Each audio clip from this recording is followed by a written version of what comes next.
नमस्कार, मैं हूं आपके साथ मयंक मिश्रा। आज 7 तारीख है। देखिए, इस वक्त की कई अहम खबरें हैं और जो सबसे बड़ी खबर है वो ये है कि यमन में हूती लड़ाकों ने अब तक का सबसे बड़ा हमला किया है और इस हमले में सऊदी अरब को बहुत बड़ा झटका लगा है।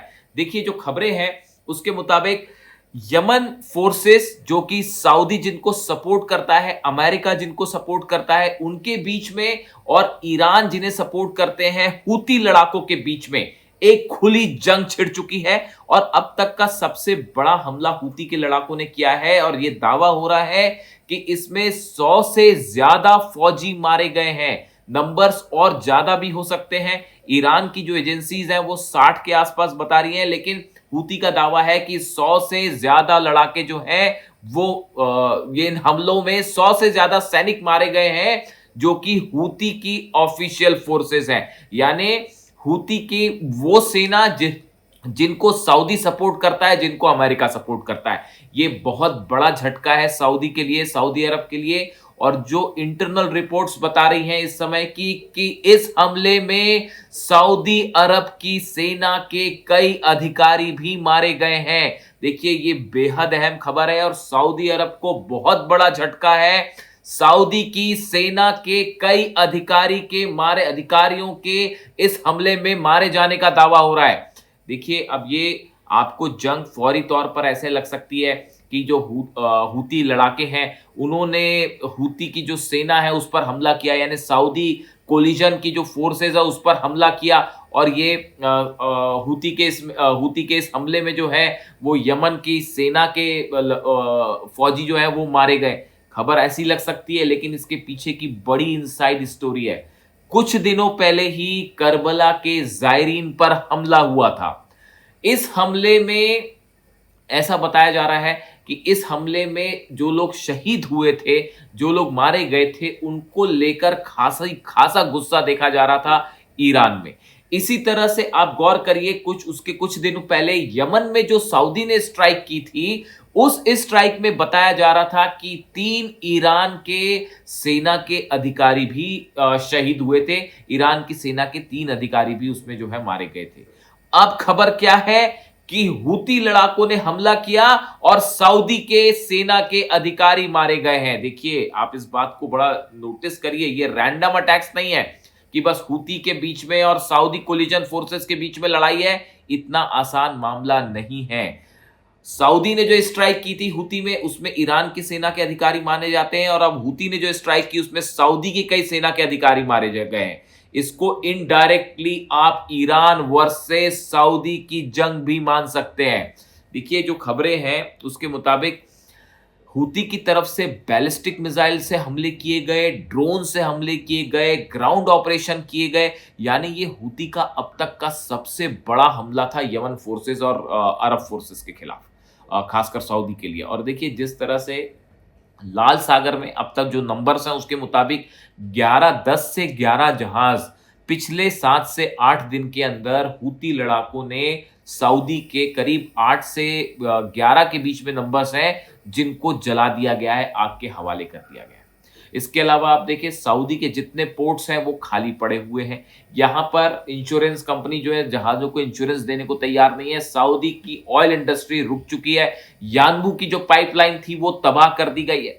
अरामको का क्या हाल हुआ वो आप जानते ही हैं। ऐसे हालात में अब हूती की तरफ से ये हमला, जिसमें 100 यमन की सऊदी कोलिजन फोर्सेस के 100 से ज्यादा सेना के जो सदस्य हैं उनके मारे जाने का दावा, और जिसमें सऊदी के अधिकारियों के मारे जाने का दावा, ये बहुत ही बड़ा क्लेम है और बहुत बड़ा झटका है सऊदी अरब के लिए।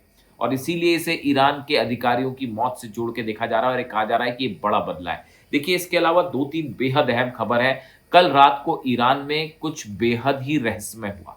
अचानक आधी रात को 2 बजे के आसपास, इंडियन अगर आप टाइम के हिसाब से लें, आधी रात को ये खबर आने लगी कि केशम आइलैंड पर धमाका हुआ है और बंदर अब्बास पर धमाका हुआ है।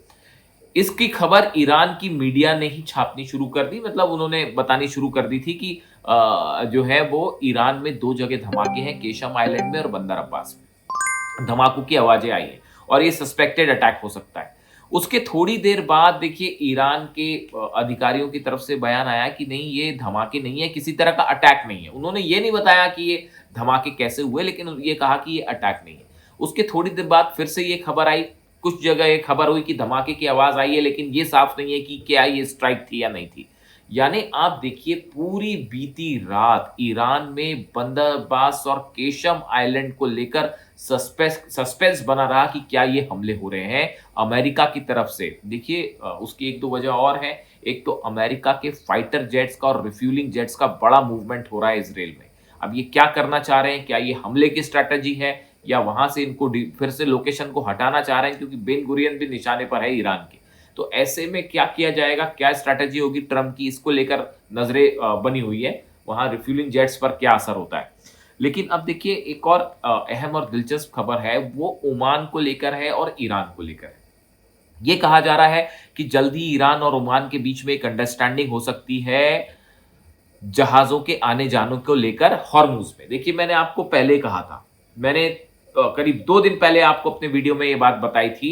कई दर्शकों ने मुझसे पूछा कि क्या ईरान अमेरिका से कोई डील करना चाह रहा है, समझौता करना चाह रहा है। मैंने आपसे कहा था किसी तरह की कोई डील, कोई समझौता ईरान अमेरिका के साथ अब नहीं करेगा। तमाम दावे हो रहे थे, आप देखिए तमाम न्यूज चैनल्स देख लीजिए, तमाम अखबार देख लीजिए, तमाम जो है डिजिटल वीडियोस देखिए, आप सब कह रहे थे कि बस अब डील होने वाली है, अब जंग खत्म हो जाएगी। सिर्फ हमने ये कहा जी बिल्कुल जंग खत्म नहीं होगी, और ईरान जो है वो अमेरिका से कोई बात नहीं कर रहा। ईरान ने साफ कह दिया है कि डोनाल्ड ट्रंप की का कोई हस्तक्षेप मंजूर नहीं है। हॉर्मुज ईरान का है, हॉर्मुज आसपास वाले देशों का है। हम तय करेंगे यहां से जहाज निकलेंगे नहीं निकलेंगे, कैसे निकलेंगे, शर्तें हम तय करेंगे। अमेरिका कौन होता है तय करने वाला। इसीलिए ईरान कोई बात नहीं कर रहा है किसी तरह की अमेरिका के साथ। अब देखिए होता यह है कि ओमान और ईरान के बीच में चर्चाएं चल रही है। वो उनका एक प्लान तैयार हो रहा है कि ईरान की साइड से होते हुए जहाज एंटर करेंगे, ओमान की तरफ से निकलेंगे। उन्होंने अपने एक अंडरस्टैंडिंग बनाई। अब इसमें नई एंट्री हो गई है डोनाल्ड ट्रंप की। अब ईरान ने जैसे ये कह दिया कि अमेरिका का कोई भूमिका इसमें मंजूर नहीं है, तो डोनाल्ड ट्रंप को मिर्ची लग गई। अब डोनाल्ड ट्रंप का अगला बयान आया। डोनाल्ड ट्रंप ने ये कह दिया है कि भाई हमको जो है ओमान और ईरान के बीच की अंडरस्टैंडिंग मंजूर नहीं है। यानी अगर ओमान और ईरान के बीच में कोई समझौता होता है, हॉर्मुज को लेकर कोई नियम तय होते हैं, तो अमेरिका कह रहा है कि हमको ये मंजूर नहीं है। यानी अगर कोई बात हो भी जाती है तो अब डोनाल्ड ट्रंप को मंजूर क्यों नहीं है, क्योंकि डोनाल्ड ट्रंप की भूमिका खत्म हो जा रही है। डोनाल्ड ट्रंप का हॉर्मुज से उनको बेदखल कर दिया ईरान ने कि आपका कोई रोल नहीं है, निकलिए यहां से। तो अब समस्या यह है कि डोनाल्ड ट्रंप को यह भी कबूल नहीं है। कहां तो आप प्लान बना रहे थे कि ईरान के ऑयल रिसोर्सेस पर कब्जा कर लेंगे, हॉर्मुज पे कब्जा कर लेंगे, खुद को गार्जियन बता रहे थे हॉर्मुज का। अब हालात ये है कि ईरान ने जो है वो बेदखल कर रखा है कि भैया तुमसे तो हम कोई बात ही नहीं करेंगे, खत्म हुई बात। और मुस्तफा खामेनी का जो लास्ट बयान आया, जिसको मैं बार बार फोकस कर रहा हूं, ये बहुत बड़ा मिलिट्री स्ट्रैटेजी शिफ्ट है ईरान का। मुस्तफा खामेनी साहब ने साफ कह दिया है हमारा न्यूक्लियर प्रोग्राम नहीं रुकेगा, मतलब नहीं रुकेगा, और हम अब कुछ बात भी नहीं करेंगे। और हॉर्मुज को लेकर जब तक देखिए ईरान ने स्टैंड साफ कर दिया है, जब तक अरब देशों से अमेरिका अपनी फोर्सेस नहीं हटाता, तब तक ईरान लगातार अमेरिका पर दबाव बनाता रहेगा। देखिए कल खबरें थी, बड़ी सारी चीजें बड़ी मिस्टीरियस तरीके से हो रही हैं। कल खबरें आती हैं रात के समय, मैंने आपको बताई थी कि कुवैत और बहरीन में धमाके हो रहे हैं और वहां पर बैलिस्टिक मिसाइल और ड्रोन्स दोनों लॉन्च किए गए। उसके बाद वहां से बयान आता है कि हाँ हमने इंटरसेप्टर्स भी फायर किए और ये लोगों ने कंफर्म भी किया, लेकिन क्लेम कोई कुछ नहीं कर रहा। ना कुवैत ने ये कहा कि भाई ईरान का हमला हुआ है, ना बहरीन ने कहा कि ईरान का हमला हुआ है, ना ईरान ने कहा हमले किए। कल रात को जो धमाके की खबरें आई केशम और बंदर अब्बास पर, ईरान ने कुछ नहीं कहा। दुबई पर हमले हुए 7 जगह जो है वो अलग सैटेलाइट इमेज आप देखें, आपको अलग अलग साफ दिख जाएगा कि 7 जगह ड्रोन स्ट्राइक्स हुई है। उसको कोई भी देख के एनालिसिस कर लेगा। लेकिन यूएई की तरफ से क्या बयान आ रहा है कि साहब ये एक इंडस्ट्रियल एरिया है और वहां पर जो है आग लग गई। जाबेल अली जो है पोर्ट के पास जो इंडस्ट्रियल एरिया है वहां पर आग लग गई, उसकी वजह से जला और ये नुकसान हुआ है।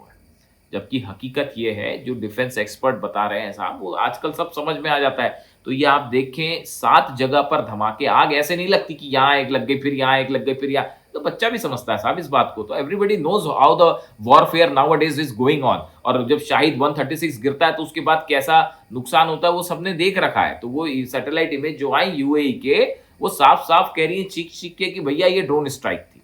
अब ड्रोन स्ट्राइक हुई, लेकिन आप देखिए ना सऊदी कहने को तैयार है कि ये ड्रोन स्ट्राइक है, ना ईरान कहने को तैयार है ड्रोन स्ट्राइक है। कुछ लोग ये भी कह रहे हैं कि ये फॉल्स फ्लैग हो सकता है और नेतन्याहू ने दगवा दिया हो ताकि बातचीत बिगड़ जाए और जंग शुरू हो जाए। यानी बहुत सारी चीजें, यानी देखिए क्लेम अब एक नई जंग एक नए रूप में आ रही है।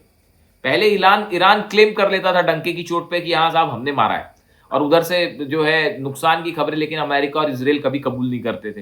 तो अब ऐसे हमले हो रहे हैं जिसमें ईरान की तरफ से देखिए आप लगातार दबाव बनाया जा रहा है। यही बात मैं कह रहा हूं कि अभी तक ईरान की स्ट्रैटेजी क्या थी कि अमेरिका और इजराइल ने हमले किए तो ईरान जवाब देता था, लेकिन अब क्या हो रहा है, बिना चीजों को क्लेम किए ईरान की तरफ से हमले हो जा रहे हैं। देखिए अब जो नई स्ट्रैटेजी है उसमें ईरान जो है वो लगातार दबाव बना रहा है। कुवैत पे भी हमले जा रही हैं, बहरीन पर भी हमले जा रही है, दुबई पे भी हमले जा रही हैं, सऊदी के वहां पे अधिकारी मार दिए यमन में। यानी ईरान ने अब एक कदम आगे बढ़ के यही स्ट्रैटेजी तय हुई है। मुस्तफा खामनेई साहब की जो मीटिंग हुई लास्ट, उसमें ये बताता है और ये दिखाई दे रहा है, ये दिखाई दे रहा है। देखिए आपको बड़े ध्यान से इस बात को समझना पड़ता है कि जो हमले हो रहे हैं वो कहां हो रहे हैं, कितने दिनों के गैप में हो रहे हैं, लोकेशंस क्या हैं, क्या ऑयल रिफाइनरी पे हमले हो रहे हैं, क्या अमेरिकन लोकेशंस पर हमले हो रहे हैं, ईरान के क्या बयान आ रहे हैं, ओमान के साथ क्या टॉक्स हो रही है, डोनाल्ड ट्रंप को कैसे उससे बाहर किया गया। ये सारी चीजों को जोड़ के आप एनालिसिस करते हैं।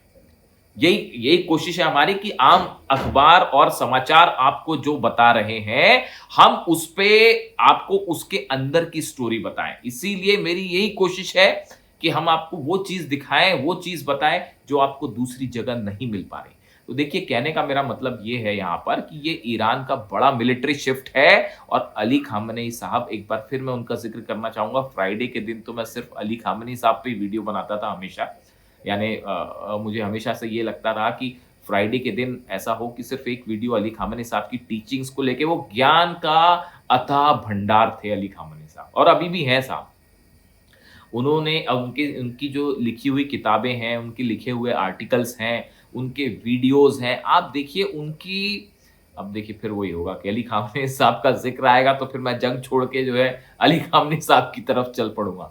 तो वो मैं इसीलिए उनसे इतना ज्यादा प्रभावित रहता हूं। उसकी वजह ये है, आप उनके आर्टिकल्स देखिए, उनकी स्पीचेस सुनिए, उनके वीडियो सुनिए, उसमें इतनी सारी चीजें बता रखी हैं उन्होंने स्पिरिचुअलिटी के बारे में, जीवन को देखने का, लाइफ को देखने का नजरिया, आप कैसे अपने अल्टीमेट गोल, जीवन का आपका उद्देश्य क्या है, गोल क्या है, what is the goal of your life, तो वो उसको लेकर उनकी प्रीचिंग्स है। ये इतनी खूबसूरत बातें हैं जिसको पूरी दुनिया में फैलानी चाहिए। मैं यही कोशिश करता हूं हमेशा कि अपने दर्शकों को कुछ एक चीज बताने की कोशिश करूं हमेशा। नहीं तो फ्राइडे के दिन यही कोशिश होती थी, लेकिन साहब अभी क्या किया जाए, अभी जंग चल रही है, कुछ लोगों को, तेल के लालचियों को कंट्रोल चाहिए, दूसरे देश में घुस के 168 बच्चों की हत्या कर दे रहे हैं। केशम आइलैंड पर आपने वो छोटे से बच्चे को शहीद कर दिया, उसका इतना गुस्सा है साहब ईरान में, इसके बाद ही ईरान ने डिसाइड किया कि हम बात ही नहीं करेंगे।